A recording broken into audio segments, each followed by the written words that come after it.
पाकिस्तान के खिलाफ बयान दिया है।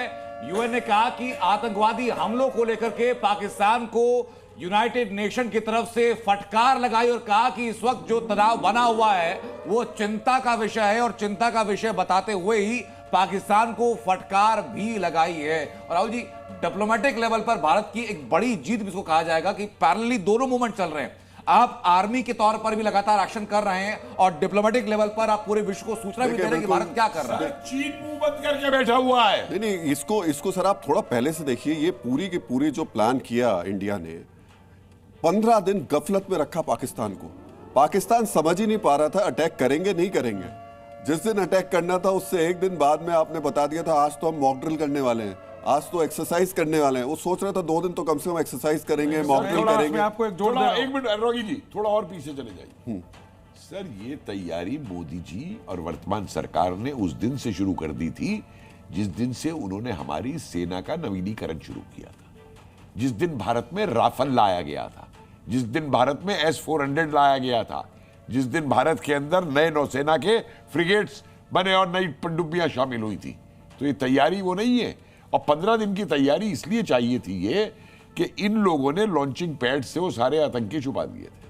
तो हमारी इंटेलिजेंस काम कर रही थी। जिस दिन पता लग गया कि अब उन्हें कहां डाल रखा है, उन कैंपों के ऊपर धाड़ से हमने मारी उठा करके मिसाइल्स पूरी की पूरी। एक और इसमें चीज बहुत इंटरेस्टिंग है जो कुछ बॉर्डर से हमको प्राप्त हुआ।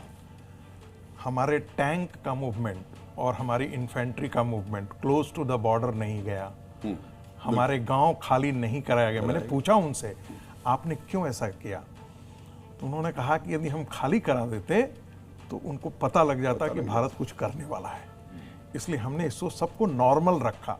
यहाँ तक कि अपने बॉर्डर जहाँ हम तो गए हैं, वो आप भी गए होंगे, हम भी गए हैं, जो खास करके जो जम्मू वाला जो बॉर्डर है आरएसपुरा सेक्टर में मैं पूरी बॉर्डर घूम करके रात में भी आया हूँ, दिन में भी आया हूँ। तो उनका कहना था कि हमने अभी हम लोगों ने जानबूझ करके ये प्लानिंग के तहत किया है।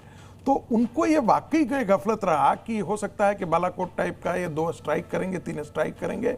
उनको इतना अंदाजा नहीं था कि भारत इतना ऑफेंसिव जाने वाला है। जी, इसी बीच एक और बड़ी खबर आ रही है सर, अपडेट लगातार रिकॉल दर्शकों करवा देते हैं कि जो डिप्लोमेटिक लेवल पर भारत की कामयाबी की बात हो रही है, तो भारत ने अब तक 10 विदेश मंत्रियों से बात की। उसमें Qatar, Japan, France, Germany, Spain, Saudi Arab, Iran, America, European Union और इटली, इन सब से बात करके भारत ने अपना पक्ष क्लियर किया। और इसी बीच बड़ी खबर नीलम घाटी से भी सामने आ रही है।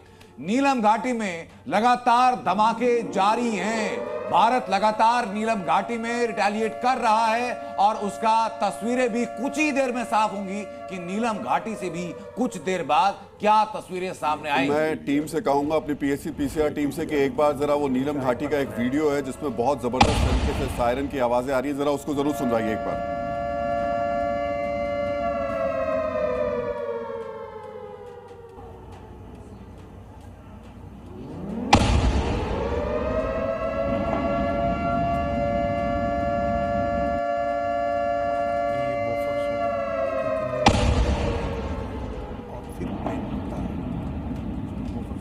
कुछ इसको आइडिया लगता है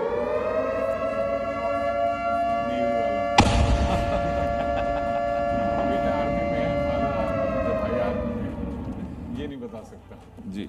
लेकिन नेवी की मूवमेंट जो अरेबियन सी में हो रही है और स्पेशली उसके नॉर्थ रीजन में जितनी हो रही है सर, उस बारे में आप जानेंगे इसी बीच। लेकिन पाक ऑक्यूपाइड कश्मीर की जो लगातार हम बात आपको बता रहे हैं, नीलम घाटी की तस्वीरें ये कुछ ही देर में आपके सामने होंगी। लगातार धमाके नीलम घाटी में जारी और पाकिस्तान के अलग अलग शहरों से 2 तस्वीरें, 2 साउंड जो है लगातार सुनाई पड़ेगी। पहला सायरन और दूसरी धमाकों की आवाज। एक और इलाका पाकिस्तान ने खाली करा लिया है। पाकिस्तान में पाक का सुखोचक इलाका जो है उसको पाकिस्तान ने खाली करा लिया है। यानी एक तरफ सर 2 तस्वीरें हमारे इस वक्त सामने आती हैं। खाली हो रहा है ना जी। एक तो भारत की सेना खाली कर रही है जी और बाकी ये खुद खाली करने में लगे हुए हैं, जो हो सकता है उसे खाली करा ले। लेकिन ये वाकई पाकिस्तान ने शायद जो स्थिति मुझे लगता है आज रात को हो रही है, शायद 71 में भी उस तरीके से एक रात में ऐसी स्थिति देखने को नहीं मिली होगी जो आज इस समय फोर्स कर रही। उस समय टेस्ट मैच जैसा खेल था। आज जो है वो T20 वाला खेल है। अब आप देखेंगे कि कल जो आपको तस्वीरें मिलेंगी वो पाकिस्तान से आएगी, तो पूरे पाकिस्तान में पूरा, जैसे हम लोगों ने देखा था कि गाजा में या सोवियत यूनियन ने रसिया ने जिस प्रकार से यूक्रेन में अटैक किया था, तो अगले दिन जो है उसके कई शहर मलबों में बदल गए थे। आज आप कल जो तस्वीर निकल करके आएगी पाकिस्तान से, और आज तो रुक नहीं सकता, इसलिए कि फोटो और सोशल मीडिया पर वो जाएगा ही जाएगा।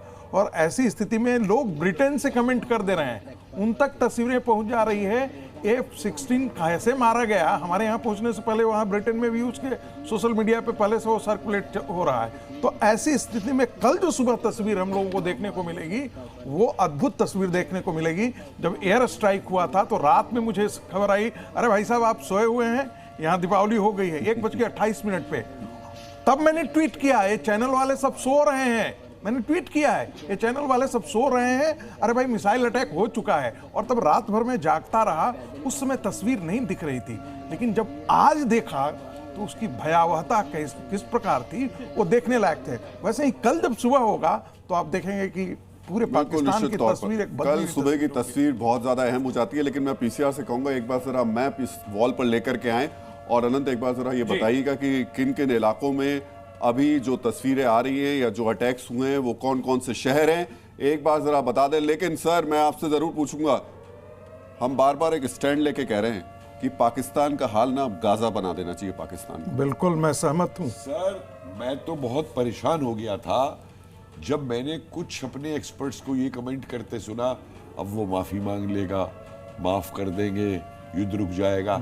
जनाब आज जो हम पे जिसे वो कहते हैं ना अपॉर्चुनिटी स्कैनिंग, आज जो अपॉर्चुनिटी हमारे पास है इसको 4 टुकड़ों में बांटने की, वो इतिहास में दोबारा कभी नहीं है। और हमें अपने को रोकना नहीं है। हम बलोचों को धोखा नहीं दे सकते अब दोबारा। 47 में दिया था, बलोच उस समय आए थे जब पाकिस्तान बलूचिस्तान को मिला रहा था नेहरू के पास कि हमारी मदद करो, नेहरू ने धोखा दिया था। पख्तून ये बादशाह गफ्फार खान वगैरह को धोखा दे दिया था, वो बेचारे वो और उनके लड़के जेलों में पड़े रहे। गांधी ने कह दिया था no Pakistan is a reality, go and support Jinnah now.